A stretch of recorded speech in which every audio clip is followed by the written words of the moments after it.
നമസ്തേ നമസ്തേ.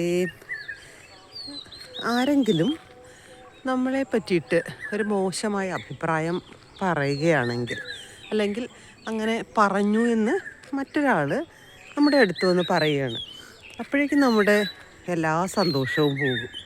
നമ്മുടെ ഉള്ളിൽ എത്ര നന്മകളുണ്ട് അതെല്ലാം നാം മറക്കും. ആ ഒരു ചെറിയ കാര്യം മാത്രമാകും നമ്മുടെ മനസ്സിൽ നിറഞ്ഞു നിൽക്കുക. അപ്പോൾ ദേഷ്യവും തോന്നും, സങ്കടവും തോന്നും, ഒരു ഈർഷ്യ, അസ്വസ്ഥത അനുഭവപ്പെടും. പിന്നെ നമ്മൾ അതിൽ തന്നെ എത്ര സമയം ആ ഒരു ചിന്തയിൽ തന്നെ ഇങ്ങനെ നിൽക്കും. ഇങ്ങനെ അങ്ങനെ പല നെഗറ്റീവുകൾ കേട്ട് വിഷമിക്കാനും ദേഷ്യം തോന്നാനും ഒക്കെ ഇടയാകുമ്പോൾ മനസ്സിലിങ്ങനെ നെഗറ്റീവ് അടിഞ്ഞുകൂടിക്കൊണ്ടേയിരിക്കും. അങ്ങനെ വരുമ്പോൾ നമുക്ക് നഷ്ടമാകുന്നത് എന്തൊക്കെയാണെന്ന് ചിന്തിച്ചിട്ടുണ്ടോ? അപ്പം നമുക്ക് പോസിറ്റീവായ സന്തോഷം തരുന്ന സുന്ദരമായ കാഴ്ചകളൊക്കെ നഷ്ടമാകുക.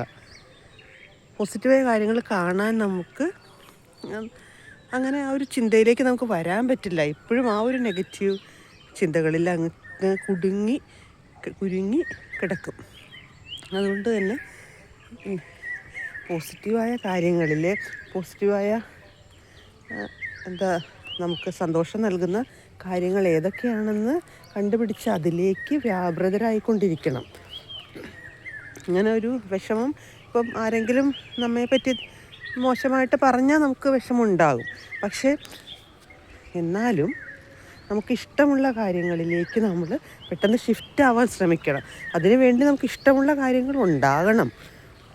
വെറുതെ പ്രകൃതിയിൽ ഇങ്ങനെ ഇറങ്ങി നടക്കുമ്പോൾ കിളികളെ കാണാം, നല്ല ഭംഗിയുള്ള മരങ്ങളെ കാണാം, ആകാശം കാണാം.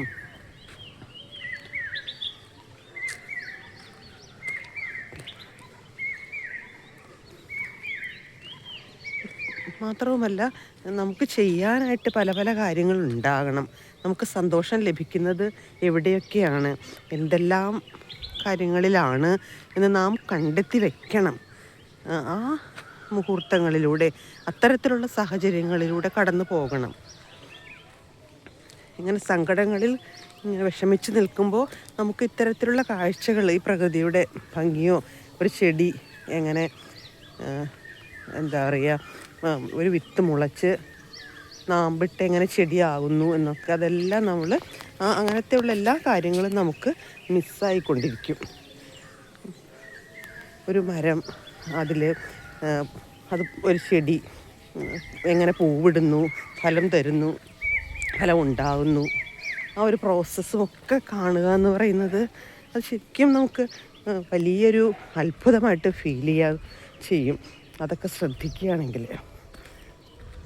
മൃഗങ്ങളുടെയൊക്കെ, നായ്ക്കുട്ടികളോ പൂച്ചക്കുട്ടികളോ, അപ്പോൾ അവരുടെയൊക്കെ ചേഷ്ടകളും ഒക്കെ ശ്രദ്ധിച്ചാൽ, ഈ മാർജാരാസനം എന്ന് പറയുന്നത് ഒരു എക്സസൈസ് അല്ലേ, അത് ഒരു യോഗവിദ്യ. അപ്പം അത് പൂച്ചകളങ്ങനെ മാർജാരം എന്ന് പറയുന്ന പൂച്ചയല്ലേ, അപ്പം പൂച്ചകൾ കാണിക്കുന്ന ഒരു എക്സസൈസാണ്. അപ്പോൾ അവർക്ക് വേണ്ടതായ ഭക്ഷണക്രമങ്ങളും എക്സസൈസും ഒക്കെ അവർക്കുണ്ട്.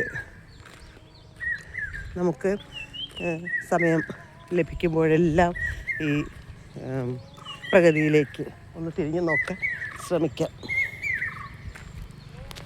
Thank you.